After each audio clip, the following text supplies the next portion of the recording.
the other half of this class, and the next member of the Legends Class 2014, Robert Jackson.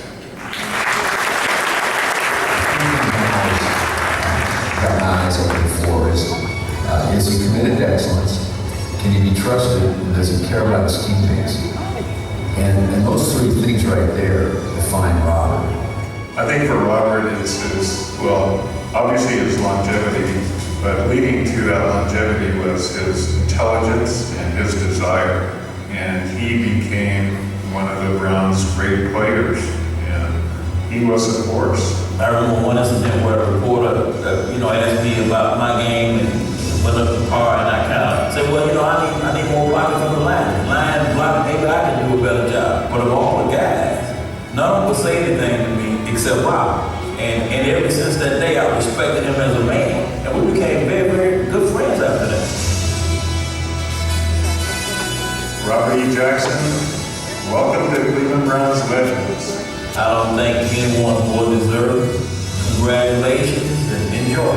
Hey Robert, my old teammate, my buddy, fellow cardiac kid, welcome to the Cleveland Browns Legends. Now we can start having some real fun.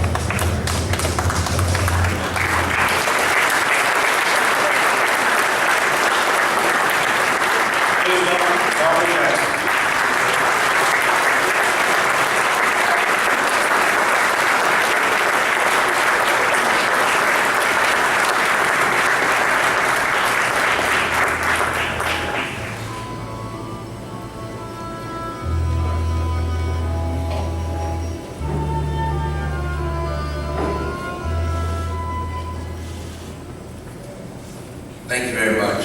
This is just a special night. First of all, I want to thank Mr. Haslam, because we've got a lot of alumni here, the 54 team, the 64 team, and many other great alumni. And it's so wonderful that you bring them all back in this special week, and we can enjoy and reminisce and have fun. So, Jimmy, thank you for letting this all happen and bringing everybody together. We all appreciate it.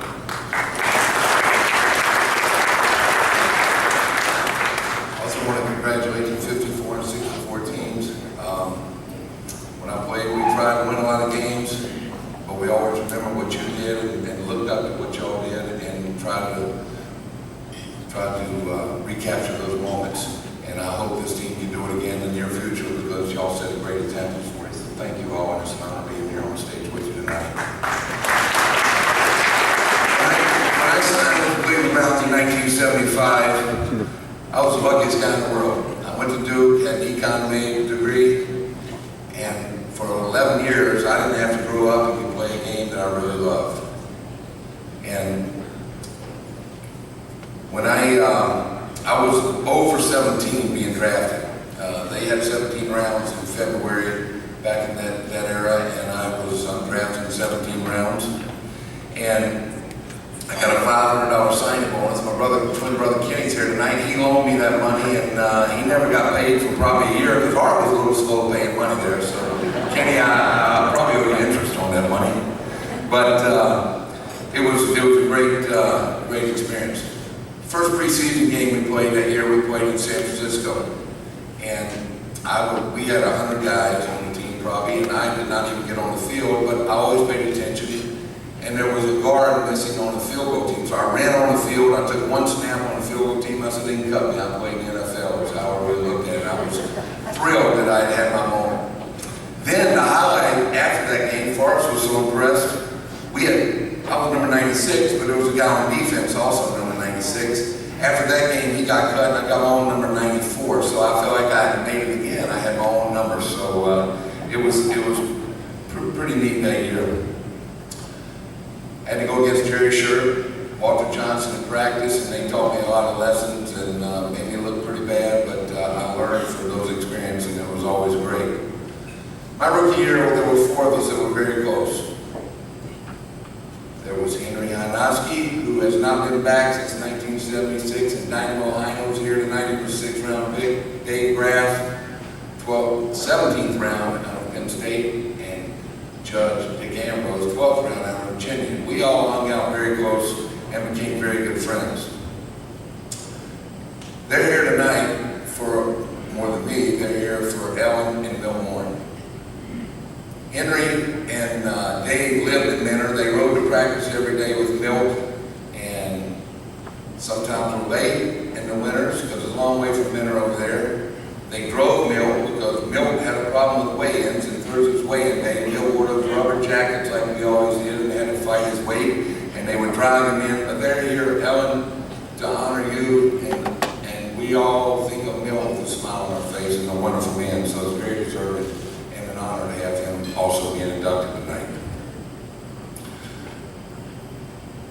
When I came in the league, we had the veterans were our mentors, and along with Milt, we had a great offensive line. John Kamari, Bob McKay, Doug Deacon, Pete Adams, who's here tonight, who hasn't been back in many years. They took us under our wings and made us be better. And their whole philosophy was, we don't care if we're all competing, we're doing what's best for the Cleveland Browns. And that's all we cared about, making the team better and winning. When we went to those films on Monday, all you cared about is what the guys on the right and left thought. Did you play hard and did you do it? They told me that's all that mattered.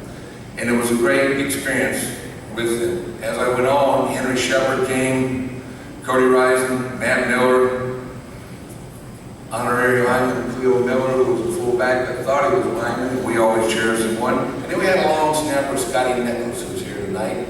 Scotty was a little guy who snapped, who would fire out, and the last play as a dear friend of Scotty is the last play I played. Scotty fired out, we had a field goal block. We played the Miami Dolphins in the playoff game, and my dear friend Bill Coward benched me because that field goal was blocked and didn't think I was good enough for his team. So Scotty, I'm still pissed at you for that. It wasn't my fault. But then this tradition of cohesion and continued. Brian Sight was a great leader, a great quarterback, and everybody loved him. But Brian had more concussions than probably most people know. And we had one job as an offensive line, was to keep Brian untouched. If I got beat, I didn't get beat. If Henry got beat, he didn't get beat. Tom DeLeon, Doug Deacon, we didn't get beat individually. We got beat as a unit. Our job was to keep Brian clean. If any of us failed, we failed. And that's the way we looked at it. We took a lot of pride in that. And that team with Greg, who was a king, and everybody, it was so much fun, particularly that cardiac kid, because it was a team that we really loved each other and cared about each other. Then into my career, I had the pleasure of playing with Dan Fight, George Belgium, Cody. We transitioned to the younger team, but it was a neat experience that year. Ernie and Kevin, who are here tonight, they each rushed for over 1,000 yards. Only the third time in the history of the NFL that two players in a single team rushed for 1,000 yards each. So it was quite a thrill to block for them that year. And the Browns were always a family. And it included the equipment guys, Mari Kono, who these guys probably all knew, Chuck Cusick, crew trainer Leo Murphy, and then Bill Tessendorf, who was so wonderful for many years, our medical staff, Dr. Polito and Dr. Bergfield, who we all cherish as one of our dearest friends and took care of all of us in so many wonderful ways. The scouts, the coaches, the front office, Dino Lucarelli was mentioned, who we consider the Cleveland Browns as alumni. I think we all will say that, and Dino's here tonight. Mr. Modell, and the players who are many here, and the alumni, the previous alumni. You know, it was such an experience. When I came here, you'd see Mary Motley, Lou Rose, Dante LaValle. They were all in the locker room telling us how to act. They would be in the training room. They'd be on the practice field. And I was talking to Ernie tonight. I remember the story about Ernie Green. He had the Village People did the song, the YMCA. And Ernie came in one summer in the locker room, and he was just starting to come up with different ideas to become successful. So he tried to get his own band kind of rep. He was going to get a football player, a baseball player, and everything. But Ernie was there, and Ernie went on and came on the board of the Cleveland Clinic, and Ernie Green Energy is so brilliant. But it was fun to experience the alumni that came in and taught us how to act and taught us about what it was about to be a Cleveland Brown. And we forever, it carried on and made us successful.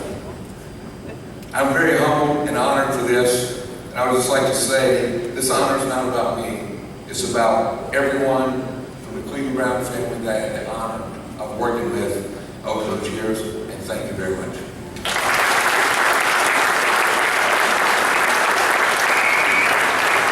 Please welcome Greg Cruz.